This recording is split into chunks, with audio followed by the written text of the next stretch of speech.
срочные такие новости, и мы не могли их пропустить. Джо Байден снял свою кандидатуру с предвыборной гонки. Как вы оцениваете это решение нынешнего американского президента? Это было ожидаемо, все к этому шло. Внутри демократической партии идет раскол, причем клановый. Если, например, обамовский клан за Харрис, то тут выявился клинтоновский клан, который вообще сегодня выдвигает, вот буквально до вчерашнего дня они настаивали, чтобы остался Байден, и он взял в напарники Хиллари Клинтон. Они вообще против Харрис. Но теперь, когда сам Байден в конце концов объявил, что он уходит, то теперь вопрос в том, кого возьмет напарники Харрис. Но меня, как республиканца, волнует другое. Любая пара, связанная с Харрис, сегодня не просто имеет преимущество над парой Трамп-Венс, но и даже выигрывает в колеблющихся штатах. Это как раз то, на что рассчитывал Трамп.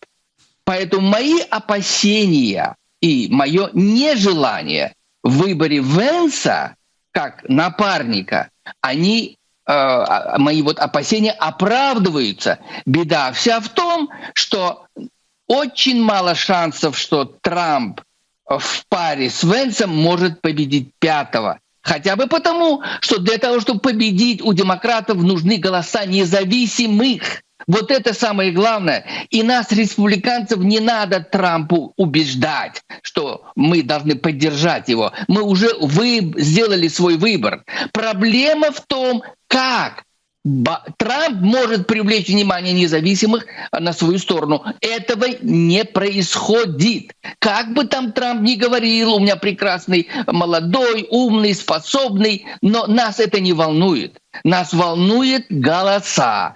Так вот эти голоса, к сожалению, не учтены при выборе президента своего Трампом. Я имею в виду голоса независимых. Это нас волнует сегодня. Видите ли, независимо от того, Харрис, Шмарис, другие, кто-то будет, они без Байдена даже побеждают над парой Трамп и другие, вот Венс, к примеру. Вот это нас больше всего волнует сегодня.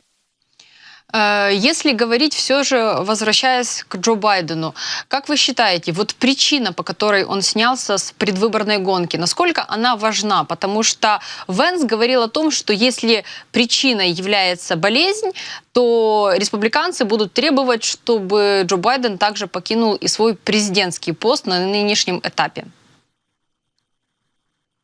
Во-первых, вот эта болезнь, ссылка на болезнь его, на его потерю памяти там, и так далее, это ширма. На самом деле у обывателя в голове инфляция высокая, преступность высокая, нелегальная иммиграция. То есть то, с чем мы сталкиваемся, рядовые американцы, каждый день. Вот это очень важно. Поэтому Трампу, при всем том, что он прекрасно вышел из этого удачного для нас всех покушения, слава богу, он жив-здоров, но ему надо сегодня, выходя на публику, говорить, как он будет решать мировые проблемы. Вот это очень важно. Ну, есть хорошая новость. Я бы порекомендовал вам почитать журнал «Атлантик», леволиберальный, который привел интересную информацию о том, что буквально вчера тот же Венс вдруг сказал о том, что Америка не потерпит оккупации Украины. Вы меня поняли? Вы посмотрите, как меняется Венс. Это ожидаемо было, прямо надо сказать. Тем более Трамп не будет выбирать себе того, кто будет самовольничать. Трамп выбирал того, кто будет loyal, то есть предан ему и будет выполнять то, что Трамп хочет. В этой связи я хочу позитивно отметить телефонный разговор Байдена с президентом Украины Зеленским. Оба довольны этим разговором. Мы сегодня ждем визита Трампа в Украину. Вот это может произойти очень скоро. Я надеюсь, Трампа будут сопровождать наши друзья из Конгресса, друзья Украины. Тот же Майк Маккол, председатель комитета по иностранным делам, Майк Роджерс, комитет по вооружениям, и Майк Торнер, комитет по разведке. Вот это нам покажет, знаете, планы Трампа, как он решит войну в Украине, причем в пользу Украины. Я в этом не сомневаюсь. Давайте все же вот вернемся. Сейчас Байден снимает свою кандидатуру с предвыборной гонки. Какой дальше идет алгоритм действий? То есть вот для демократов сейчас они должны как скоро, скажем, подать нового кандидата? И как, по-вашему, кто это может быть? Вот смотрите, дата, во-первых, судьба кандидата от партии решается на съездах. Вот съезд республиканцев прошел, номинировали и главного кандидата в президенты, и вице-президента. Это закон. Там голосование идет тоже. Так вот, смотрите, теперь все с ожиданием 19 августа. Значит, с 19 числа там, по 22 будет идти съезд демократов. И вот к этой дате они должны успеть наметить своих кандидатов.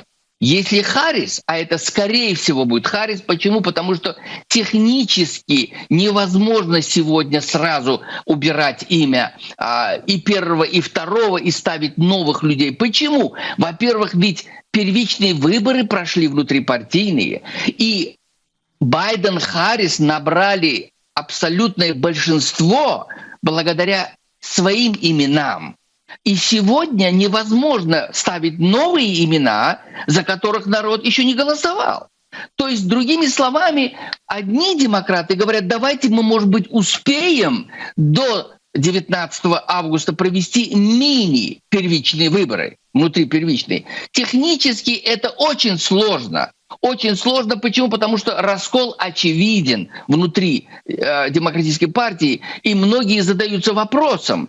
То, что нас устраивало в Байдене, должно устроить не только в Харрис, но и в том человеке, который будет вице-президентом.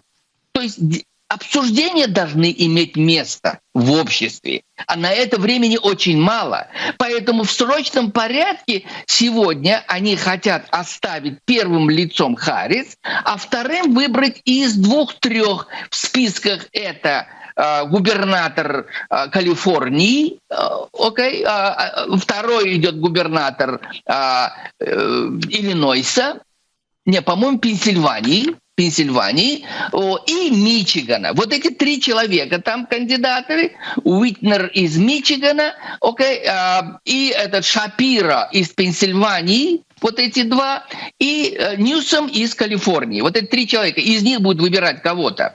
И опять-таки по опросам Харрис, Шапиро идут лучше всех.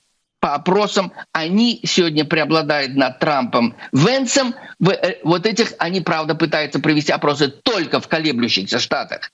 Колеблющие штаты — это тот же Мичиган, та же Пенсильвания, например, и та же Вирджиния, к примеру, Висконсин, вот в этих штатах. И вот в них Харрис и Шапиро преобладают над Трампом, Венсом. Вот это интересно. Это может повлиять при проведении вот этого бумаготворчества и каких-то технических работ по легализации вот этой пары, прежде чем их выставить на голосование на съезде 19 августа. Посмотрим, к чему это приведет. Но меня, опять-таки, дорогие мои, больше волнует именно Трамп. Почему?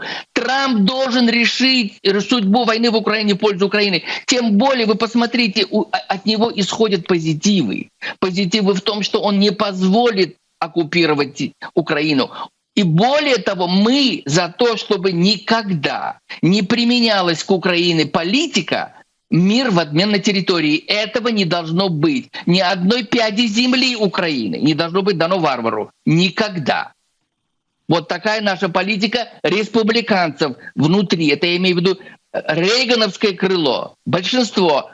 Я вам хорошую новость приведу. 70% американцев, вот буквально позавчера объявили, 70%, подчеркиваю, американцев, независимо от партийной принадлежности, за полную поддержку Украины до полной ее победы. А вам хорошо известно, что еще двухпартийное единство есть в Конгрессе, которое тоже за полную поддержку Украины. Поэтому я вас очень прошу, не расстраивайтесь. бурные процессы в Америке. Такого еще не было в нашей истории. Не было. Но интересно, очень интересно, что происходит. Америка меняется на ходу, идет эволюция в наших головах. Где, кто, как, чего он стоит, как нам помочь Израилю победить этих варваров, террористов, и как помочь Украине избавиться от этого зла. Вот такое в наших головах. Еще никогда внешняя политика не была в повестке дня избирателя, как сегодня. Такого еще не было. Сегодня жизнь заставляет нашего избирателя думать не только о ценах на товары первой необходимости, но об Украине и Израиле одновременно. Вот это меня радует. Мы должны принимать решения общие, которые касаются не только Украины и жителей Израиля, к примеру, но и нас, это к нам относится. Потому что и Израиль, и Украина защищают наши национальные интересы. И эти две страны находятся на единой линии войны против зла, которая возглавляется сегодня Путиным. Скажите, пожалуйста, вот сейчас Джо Байден все же поддержал кандидатуру Камилы Харрис. Мы понимаем, что это еще не официально выдвинутая от демократов кандидатура, но тем не менее, скорее всего, что это вот претендентка на предвыборную гонку, ну и, собственно говоря, на кресло президента Соединенных Штатов. Как вы оцениваете роль Камилы Харрис на протяжении вот тех 5 лет, которые она была вместе с Байденом, ее роль, ее работу как вице-президентки Соединенных Штатов? Она, признаться, провалила оба проекта, которые были к ней отнесены самим Байденом. Первый проект был это пограничный вопрос с Мексикой. У нас такое есть слово «ЗАР». То есть она, как, знаете, главой проекта того или иного у нас всегда называют царем, так называем, если дословно, так прямой перевод. Так вот, она не просто, знаете, ни разу почти с большим опозданием появилась на границе с Мексикой, чтобы воочию убедиться в том, что происходит там, так она ни одного умного решения не вынесла, никакого предложения не внесла на рассмотрение того же Байдена. Абсолютно. Я вам добавлю, по сей день границу с Мексикой пересекает от 5 до 6 тысяч нелегальных иммигрантов. Преступность выросла, причем и без того высокая преступность при Байдене, она выросла за счет именно потока нелегальной иммиграции. Почему? Потому что преступники были выпущены и в Венесуэле, и в Сальвадоре, и в других городах Латинской Америки. Более того, приходят очень много нелегальных иммигрантов с непонятным прошлым из Северной Африки. Да и что говорить, 20 тысяч россиян пересекло нашу границу за один только прошлый год. А где гарантия, что среди этих 20 тысяч нет КГБшников? При той лютой ненависти, которую Путин питает к Америке. Где гарантия, что он не подослал их? Поэтому не случайно, я обращаю ваше внимание, директор FBI на слушаниях в Конгрессе открыто сказал, что на эти появление еще одного с 11 сентября трагического вполне возможно в нашей стране. Это слова директора FBI. Вы поняли, да? Поэтому, что касается Харрис, она ничем позитивным себя не проявила абсолютно. Круглый ноль, если не сказать минус. И поэтому пребывание ее в кресле президента ничему хорошему не приведет. Тем более, что она не просто придерживалась, знаете, вот этой политики Байдена: не провоцируйте, не эскалируйте, мы не хотим воевать с Россией, мы не хотим воевать с Ираном, пожалуйста, будьте осторожны, мы не дадим вам это, чтобы вы не стреляли далеко на территорию России, а Израилю говорит: ты будь осторожен, ни в коем случае не посягай на территорию Ирана или тех же хуситов. Вот Иран, и Нетаньяху вчера ослушался и сделал то, что он должен был сделать давненько. Так вот, понимаете, она придерживается той же позиции. Более того, она замечена в своих симпатиях леворадикальной группировки, прогрессистам, которые за то, чтобы закончить войну именно сегодня и в Украине, и в Израиле, именно путем уступок территорий, с тем, чтобы прийти к 5 ноября как партия мира. Вот это ее позиция тоже. Поэтому ничего хорошего это не сулит. Вся наша надежда на Трампа, на республиканскую партию, которая должна, знаете, вот решиться на то, что заслуживает имя великой страны Америки. Не случайно в своем выступлении вот на съезде он здорово сказал. Он сказал, что мы будем достигать мира сквозь призму силы. Мира путем демонстрации силы. Вот так было при Рейгане. И сегодня это хочет демонстрировать и Трамп. Мы на это рассчитываем. Если говорить о все же Камиле Харрис, и если ее все-таки выберут как кандидата в президенты Соединенных Штатов, как вы считаете, насколько ее программа, ее какие-то месседжи будут отличаться от того, что предлагал Дональд Трамп своим избирателям? Значительно. Это будет продолжение байденовской позиции. Ой, я прошу прощения, я имею в виду Джо Байден и Дональд Трамп. Да. Она будет продолжением байденовской позиции. Понимаете, как ничего такого не будет, абсолютно. Контраста, конечно, не будет. Это же ее учитель, это ее политика, это ее это партия ее, это стратегия ее партии. Поэтому ничего радикального не будет. Напротив, я думаю, даже будет хуже. Нам, прямо сказать, республиканцам, выгоднее бы, чтобы Байден бы остался. Его легче победить. Труднее победить Харрис. Почему? Во-первых, она моложе и Байдена, и Трампа. Это раз. Во-вторых, у нее в багаже нету такого, как говорится, скелетов в ее шкафу почти нет. Как, например, пришито из пальцев высосано у Трампа, к примеру. И тем не менее, возраст Трампа тоже играет роль. О чем вы говорите? Он одной весовой категории с Байденом. Это влияет тоже на умы избирателей, обывателей особенно. И тем не менее, рассчитывать на то, что если Харрис будет президентом, корни все улучшатся, и война быстро закончится в пользу Украины, не надо. Этого никогда не будет.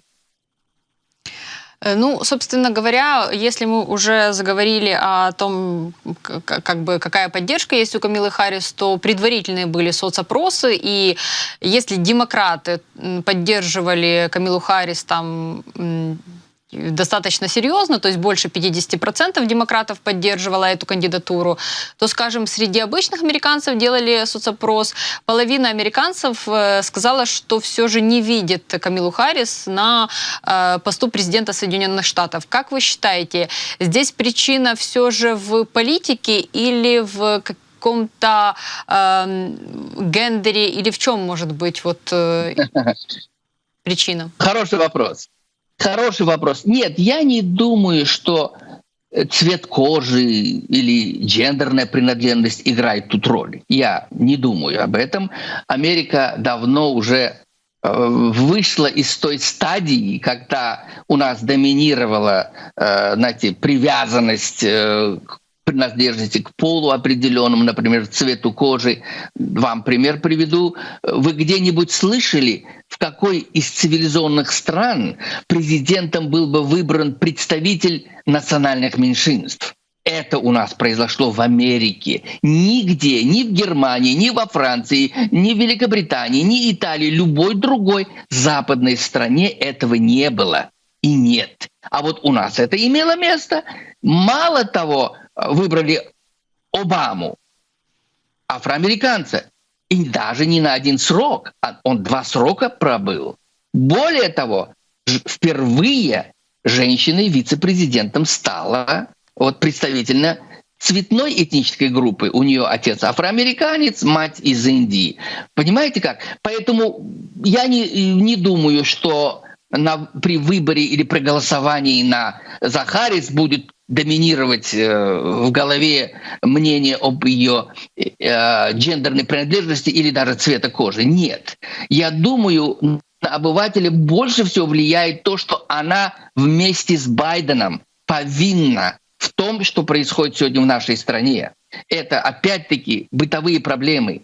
высокие цены на товары первой необходимости, результат инфляции, высокие цены на бензин, высокая нелегальная иммиграция и многое-многое другое бытовое, что специфично для нашего общества. Это может влиять здорово. Но опять-таки я вам еще раз вынужден повторить, в нашей стране 42 миллиона демократов, 36 миллионов республиканцев, 34 миллиона зарегистрированных независимых. Поэтому сегодня судьба президента на выборы 5 ноября будет решаться от того, кого поддержат независимые. Вот это очень важно. А для этого, если бы, например, тот же Трамп взял в напарники Ники Хейли, большого друга Украины, к примеру, она бы автоматически принесла на сторону республиканцев и независимых, и женщин. Вот это очень важно. Почему? Да потому что, как сказала Ники Хейли, она говорит, я женщина, у меня дочь растет, я за то, чтобы были ограничения в праве выбора женщины прерывания беременности.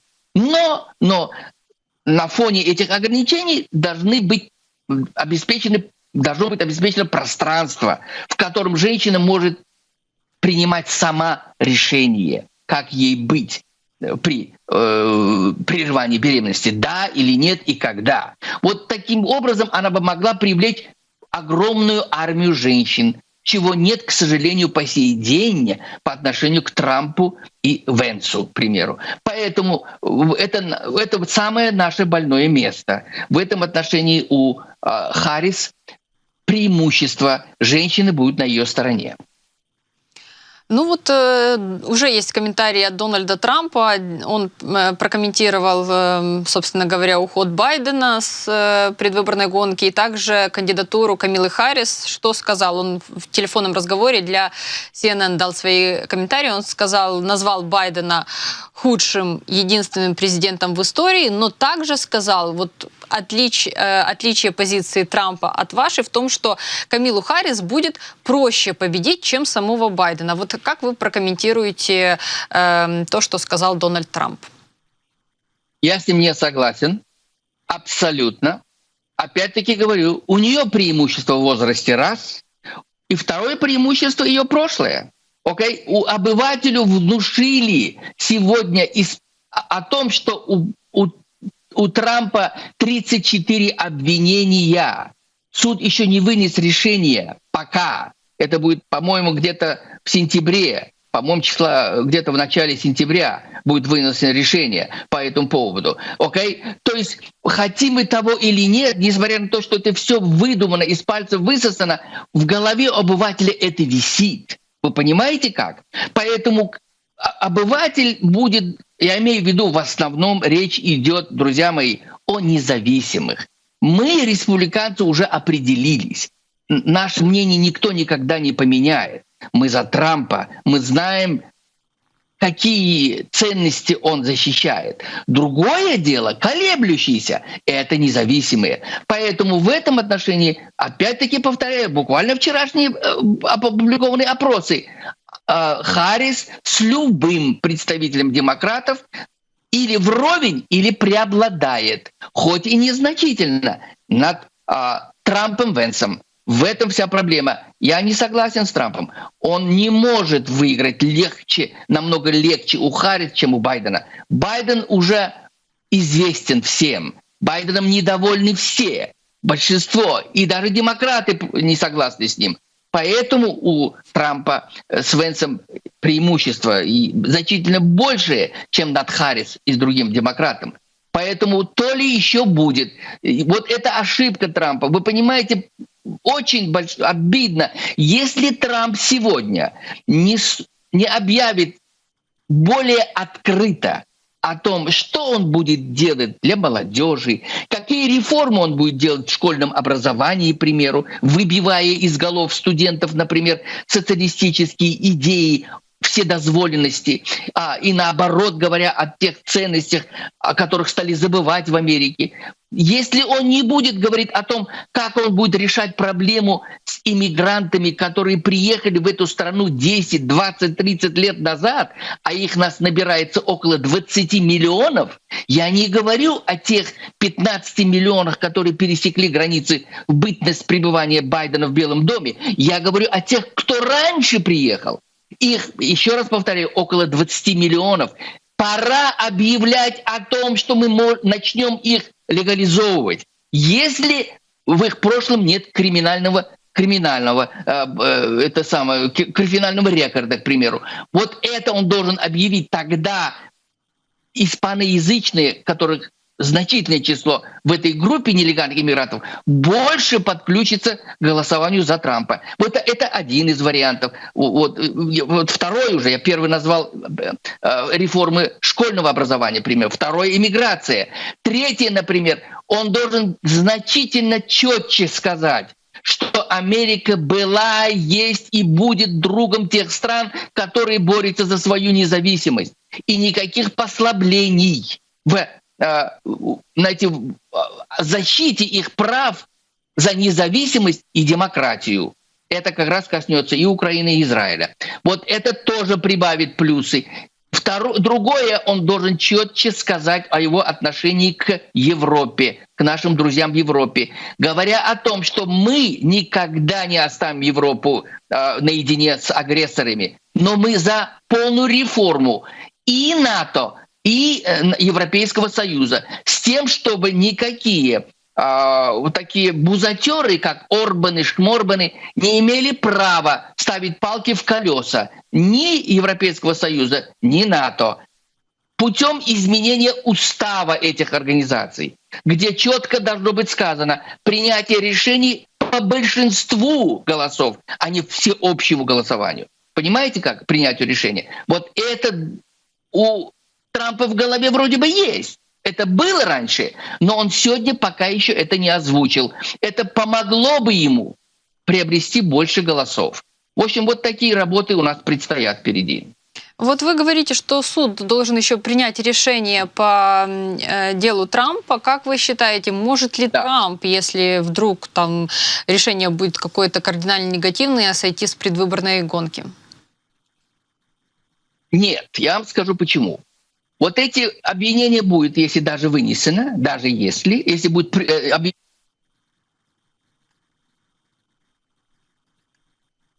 Пожалуйста. Другими словами, там с одной из инстанций судебной она пойдет на более высокую. И так далее. То у нас многоступенчатая судебная система. Поэтому он может ее откладывать на месяцы и годы. Вот это тоже есть. Но на обывателя действует в ушах то, что он обвинен.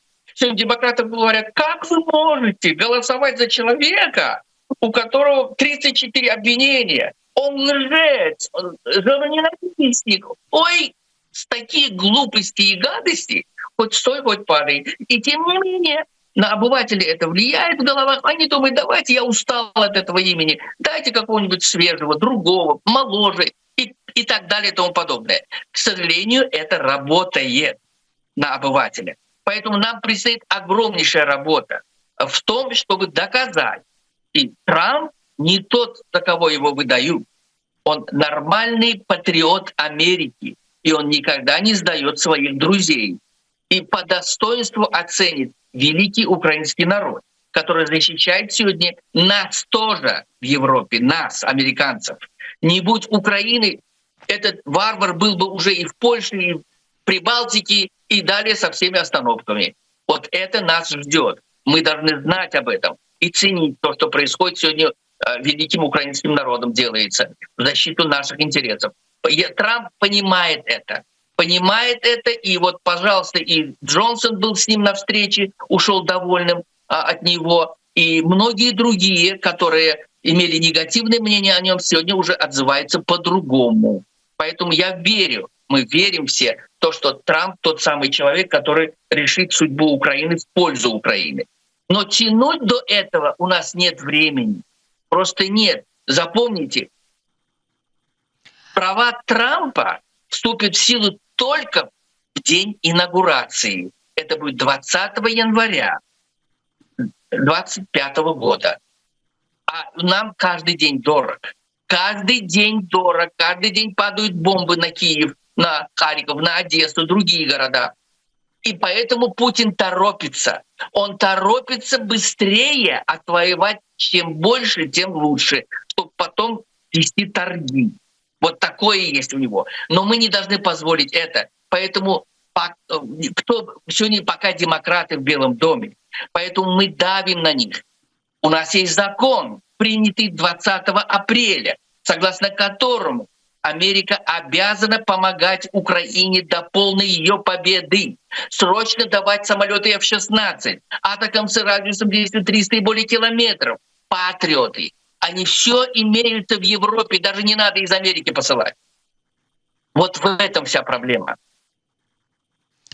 Нью-Йорк Таймс сейчас пишет о том, что у Трампа стали готовить кампанию против Харрис уже. Как вы считаете, вот насколько в принципе были готовы к тому, что Байден снимет свою кандидатуру, к такому развитию событий, к тому, что сейчас уже против Байдена бороться не стоит? Потому что мы слышали как бы вот последние заявления Трампа, вот буквально там несколько недель, особенно после покушения на его жизнь, о том, что как бы с Байденом сейчас нужно объединиться, и не нужно никакую кампанию против него вести, а нужно сейчас объединить Америку в принципе. Как вы считаете, против Камилы Харрис уже готовилась кампания, и какая она может быть? Признаться, вы знаете, где-то пару недель назад Ники Хейли обратилась ко всем республиканцам, сказав о том, что большие изменения могут иметь место в рядах демократов, и нам надо быть готовым к новому кандидату от Демократической партии, который будет иметь преимущество над Трампом. Она вот как раз то преимущество, о котором я уже выше говорил. Другими словами, она подчеркнула, что бороться с новым кандидатом будет намного сложнее, чем с тем же Байденом. И она права 1000 раз. Вот эти опросы, которые я привел вам выше, они как раз-таки говорят о том, что вот этой новой паре Харрис и любой другой, например, тот же Шапиро, губернатор Пенсильвании, они уже превалируют над Трампом в этих колеблющих штатах. Это говорит о том, что предстоит серьезнейшая работа. Единственное оружие Трампа — убедить обывателя голосовать именно за Трампа и его напарника, это подробнее говорить, как он собирается менять как внутреннюю политику, так и внешнюю. Не общими словами, вот я был бы по-другому, пятый, нет. Не просто говорить, я буду качать нефть и так далее. Это один вопрос. Другой вопрос, каким путем ты собираешься, например, решать вопрос иммиграции, не просто депортированием, но и, как я уже сказал, я бы начал процесс легализации тех, кто давненько в этой стране, у кого уже дети появились в этой стране, они до сих пор считаются нелегальными, а их ни много ни мало, около 20 миллионов. Во внешней политике очень важно не воевать со всеми, а начинать искать пути на дипломатическом уровне, прежде всего с Китаем. Именно Китай сегодня является ключевым звеном в решении и вопроса войны в Украине, и на Ближнем Востоке. Именно Китай сегодня является главным кислородом и Путина, и того же Ирана. С этого надо начинать. А у Трампа прекрасная философия успеха его в бизнесе. Какая? Она гласит, что в любом бизнесе вы никогда не будете иметь то, чего вы заслуживаете. Вы будете иметь ровно столько, на чем вы договоритесь. Это он уже доказал из своего прошлого. И сегодня это можно применить, и он применит с тем же Китаем. Обязательно. Именно Китай может закрыть тот самый кислород нефтедолларовый в России. И конец. И поставить условия вместе, например, с Трампом перед Путиным. Не уйдешь за 24 часа или за неделю, пусть будет неделя, за границей 91 года, мы дадим Путину Зеленскому то оружие, которое просто уничтожит путинский режим. Вполне возможно. Такое, кстати, в голове это у Трампа есть, он уже говорил об этом однажды. Борис, Это спасибо вам. вполне реально. Спасибо вам большое. Спасибо за ту информацию, которую вы нам сообщили, за то, что вы присоединились к нашему эфиру. И на самом деле очень интересные выводы сейчас. Вот то, о чем мы с вами поговорили, напрашиваются. Благодарна вам за то, что вы присоединились к нам. Борис Пінкус, американський політик, лідер республіканської партії 45-го округу з Нью-Йорка.